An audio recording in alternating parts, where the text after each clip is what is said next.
নমস্কার বন্ধুরা, আজকে একটা অসাধারণ রান্না দেখুন। আলুর দম, ঝাল ঝাল করে শীতকালে আলুর দম, রুটি, পরোটা, পোলাও, ফ্রাইড রাইস, ভাত, প্রত্যেকটা জিনিসের সাথে এটা অসাধারণ লাগবে খেতে। চলুন রান্নাটা তাহলে দেখে নিই।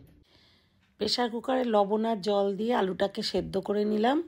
এবারে আলুগুলোকে ঠান্ডা করে ছুলে নেব, একটা একটা করে পুরো খোসাগুলোকে ছাড়িয়ে নেব। একটা পটে পেঁয়াজ, রসুন, লঙ্কা এবং আদা, 1 ইঞ্চি আদা, এটা মিক্স করে নিচ্ছি।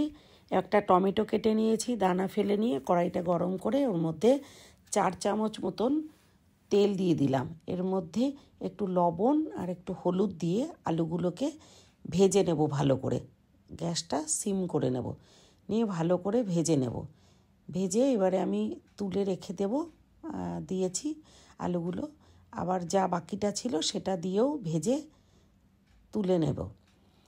এরপরে আমি তেলের মধ্যে 2টো শুকনো লঙ্কা, ছোটো চামচের 1 চামচ জিরে এবং 1/2 চামচ কালো জিরে দিয়ে একটু নাড়াচাড়া করে নিয়ে এর মধ্যে দিয়ে দিলাম একটা বড় সাইজের পেঁয়াজ কুচিয়ে। বড় সাইজের পেঁয়াজ নিয়ে কুচিয়ে দিয়ে দিলাম। এবারে ভালো করে ভাজা ভাজা করে নিচ্ছি। ভাজা করে নেওয়ার পর এর মধ্যে ওই বাটাটা দিয়ে দেবো, মশলা যে বেটে রেখেছিলাম, পেঁয়াজ, রসুন, আদা, লঙ্কা, ওগুলো দিয়ে দিলাম। দিয়ে কাঁচা গন্ধটা গেলে ওর মধ্যে টমেটো কুচিটা দিয়ে দিচ্ছি। টমেটো কুচিটা দিয়ে ভালো করে নাড়াচাড়া করতে হবে। এর মধ্যে লবণ দিয়ে দিলাম আর হলুদ, তাহলে কী হবে, টমেটোটা তাড়াতাড়ি নরম হয়ে যাবে। এরপরে একটুখানি মিষ্টি দিয়ে দিলাম, আমি বাতাসা দিয়ে দিয়েছি।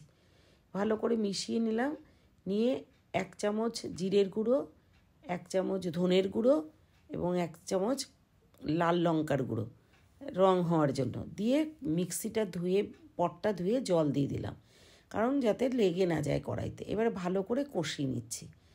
কষিয়ে নেওয়ার পরে ওই ভাজা আলুগুলোকে এর মধ্যে আমি দিয়ে দিলাম।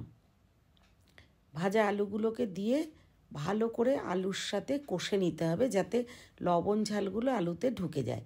পাশের উনানে আমি জল গরম করে রেখেছি, ওই গরম জলটা দিয়ে দেব, একদম পুরো জলটাই দিয়ে দিলাম। দিয়ে ভালো করে নাড়াচাড়া দিয়ে ঢাকা দিয়ে দিচ্ছি। ভালো করে নাড়িয়ে মিশিয়ে নিতে হবে, নিয়ে এরপরে আমি ঢাকা দিয়ে দেবো। ঢাকা দিয়ে কিছুক্ষণ ফুটতে দেব। এরপরে যখন ঘন হয়ে যাবে তখন ধনেপাতা ধুয়ে কুচিয়ে রেখেছিলাম, সেই ধনেপাতাটা দিয়ে ভালো করে মিশিয়ে একটু গা মাখা করে নামিয়ে নিচ্ছি।